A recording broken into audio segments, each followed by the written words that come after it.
bend the saturation a little bit, maybe up the brightness, but I'm gonna flip it over to you. I don't.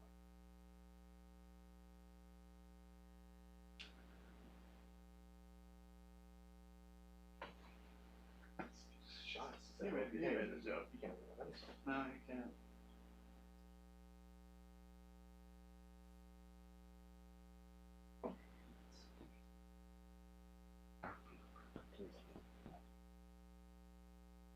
If you can, I'd mute the audio. Yeah, worst case you can drop down the camera, yeah. Don't go anywhere, Tim.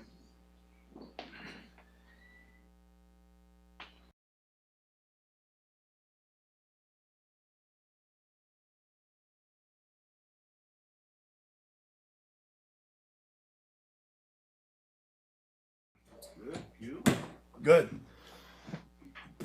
All right. Obviously got back to work today. Started our prep on Eastern Washington. Really got to put to bed the Georgia game. Obviously disappointed with the result in the first game. A lot of stuff that we can improve and work on. But really proud of the fact that our guys attacked that today. And we talk about taking our medicine, going to the doctor, figure out what we can get better. And every one of those guys really walked in that room today. And they weren't finger pointers, they were thumb pointers. What can they improve? Same with our coaching staff. Obviously that result, it starts with me. I said it after the game. We've got good players and we can play a lot better than we played. That being said, you can't sit around and spend a lot of time looking in the past. You got to start working on the future, and we're about to play a really good opponent in Eastern Washington. Obviously, they've had a lot of success there over the years, and we're excited to get prepped and get to work on them. That being said, we'll open it up. We'll start right here on the right with Zach. Coach, how excited do you think your players are to kind of get back on the field and show that they're better than they were this weekend? And how has that played out so far for you? Yeah, our guys are anxious, extremely anxious to get back to work. That being said, I think every one of our players acknowledges we need to work in between now and in the game. We have, our opponent right now, we have Eastern Washington on the schedule, but our opponent right now is Oregon. And our guys went out there and worked their tails off today, Monday practice. We had a lot of corrections, went and hit those corrections first, got out there and got to work. And I know they're fired up to get back on the field again and prove they're better than they played. Rob back in the middle. Just what is your process in the wake of a game? How much are you really reviewing that with your team, and how much is that just with the staff, and then you're just immediately looking forward with your team?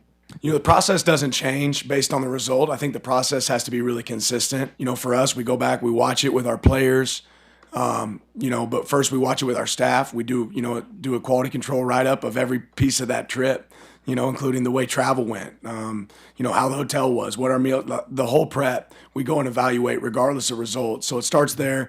We got together and really broke that all down as a staff yesterday, all the things that we feel like are the immediate attack pieces. And then we started off this morning really with a recap of the game followed by a corrections walk. We go back and walk through every single correction from the game, what we know we can make an immediate improvement on, and we carry that over into the next opponent before we start that next practice. You're on the left in the middle, Eric. You've got Matt in the box, Tosh on the sideline, you on the sideline. Just curious kind of how that felt on Saturday and how involved are you in making some of those defensive calls and adjustments? Yeah, I think first game, there's some things that I think we walked away saying, hey, we could definitely do a lot more. I think when you try to look at the big picture of the game and you're trying to be a part of offense, defense, special teams, it's hard to be focused on one side.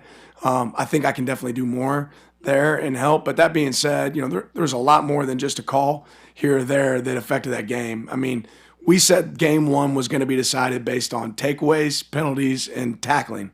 And I think if you look at that game, we had 2 takeaways, right? I think we were more penalized, right? And I know we missed more tackles, right? We missed a lot of tackles and we didn't break tackles as much on the other side of the ball. And I think that's the result of that game. There's certainly a lot of other things that we can do better. The communication piece for us as an entire organization can certainly be improved. Right middle, Chris. Yeah, what are some of the things that you'd like to see from Bo this weekend in terms of improvement from last week?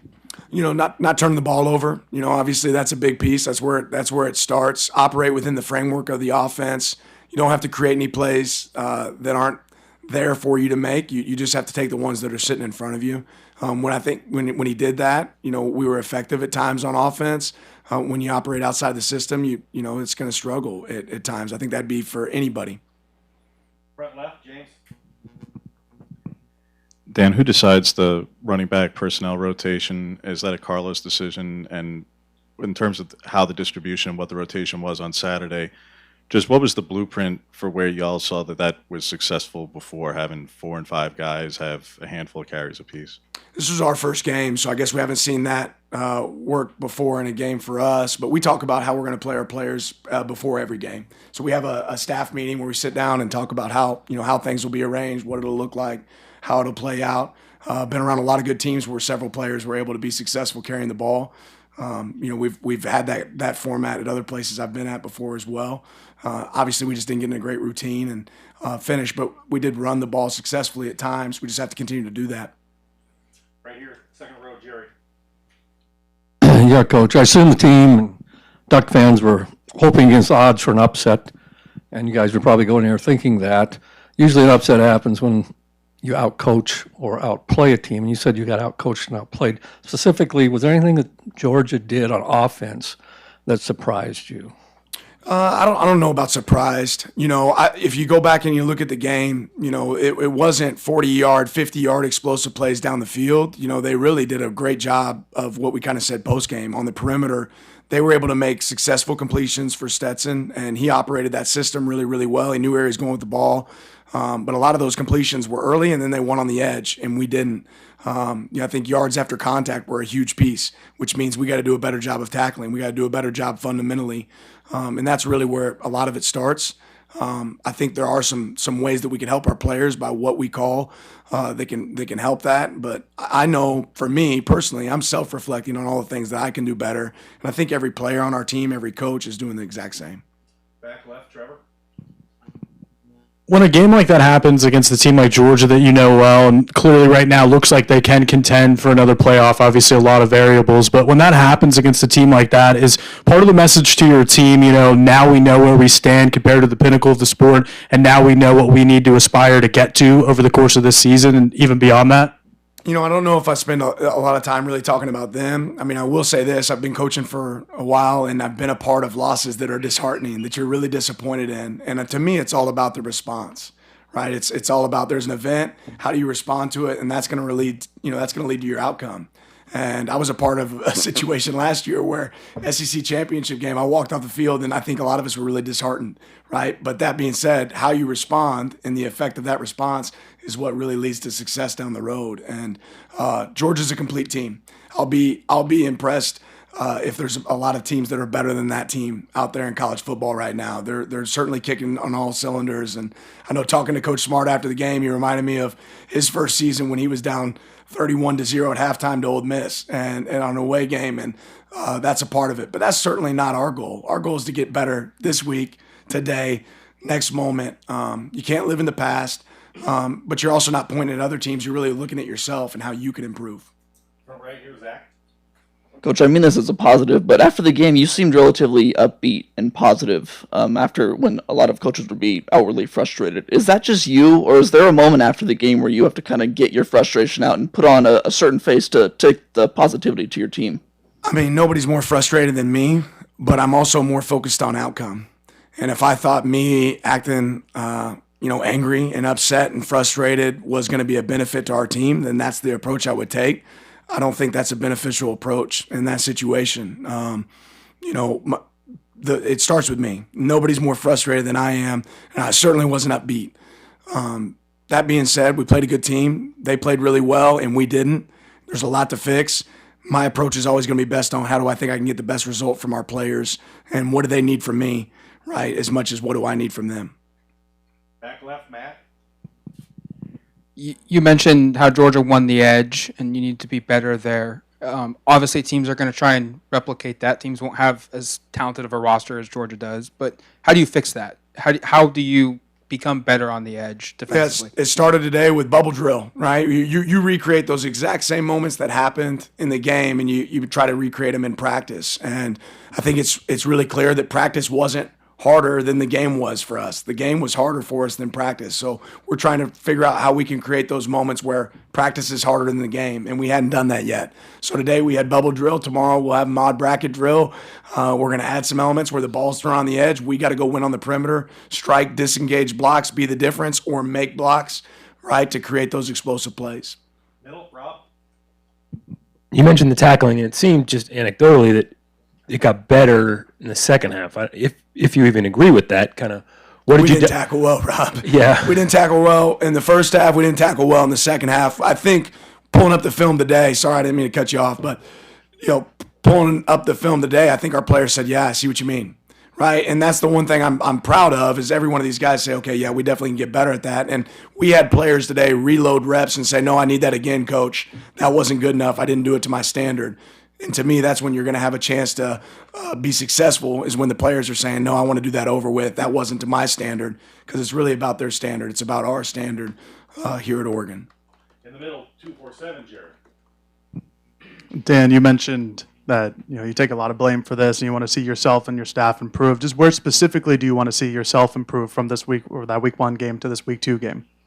Yeah, overall, just adaptability within the game. I didn't feel like we had enough answers, within the game with the success they were having there on the perimeter early. I think you have to carry that. There's always this, this piece of volume versus execution. How much do you really want to carry from a defensive standpoint, from an offensive standpoint? We probably carried a little less volume going into game 1. We probably need a little bit more that had some answers for some of the stuff they were doing. So that's certainly a piece. I think walking in there with a call sheet that has some more answers for us, and understanding, just seeing some stuff, fixing it quicker, that improving that communication from us as a coaching staff. There's always things you go back and you watch the film and say, man, I wish I would have done a better job of that. And I think we'll carry that forward. Second row here in the middle. Coach, what have you said to your team about facing adversity and some of the distractions they might unavoidably see on social media and other places? Yeah, just the opinions of everyone else outside of our building really don't matter. It's about the opinions in the room that truly count. I've said it before. Nobody else is going to be playing a game. We got to play the game.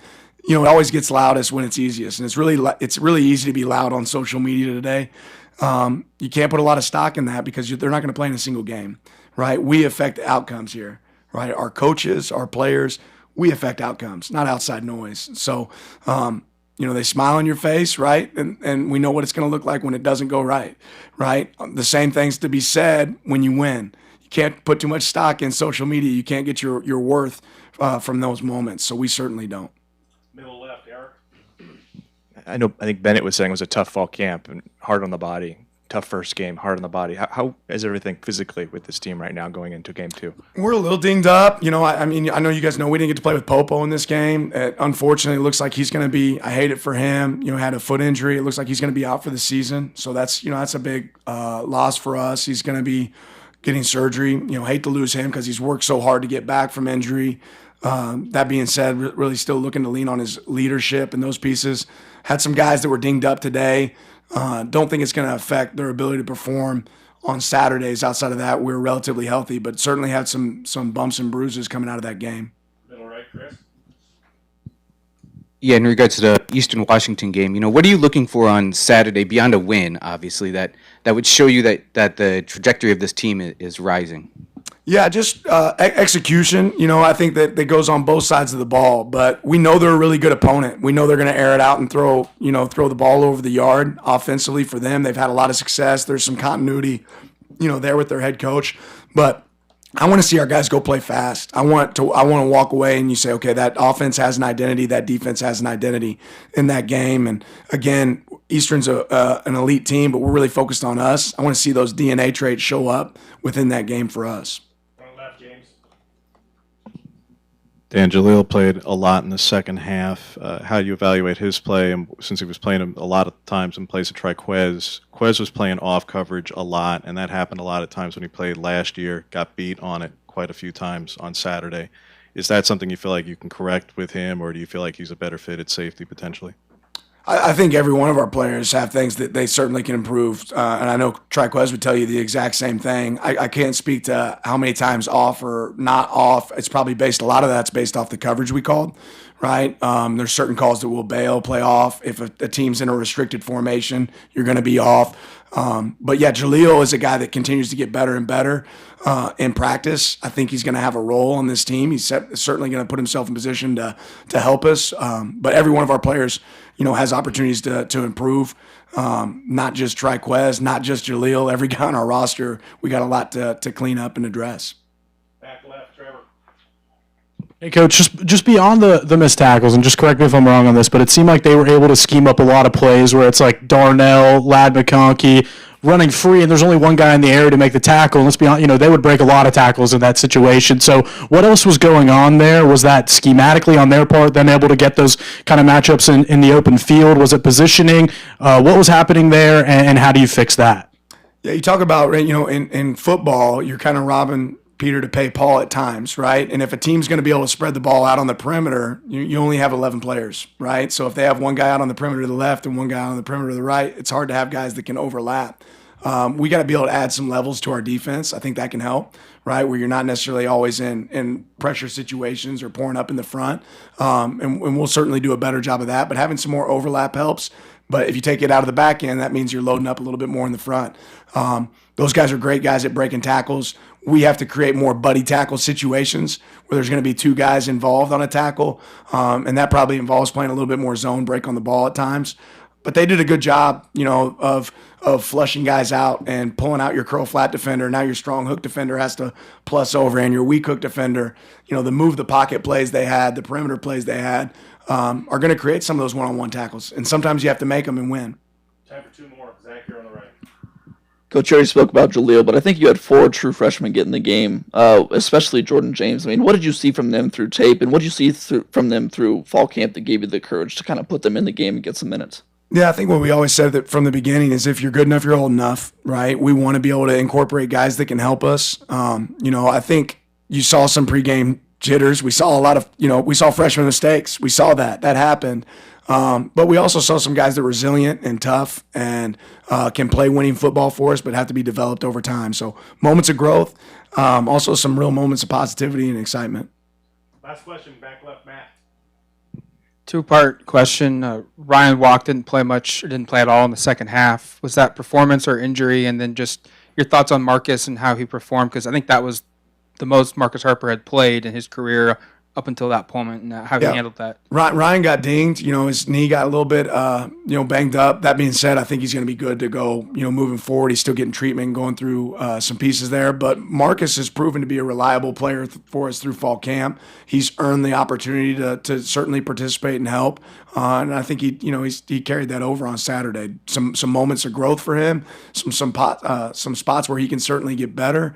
But having multiple guys that can help play up front is certainly going to help us down the road. Thank you, Coach. Appreciate your time. Thank you, guys.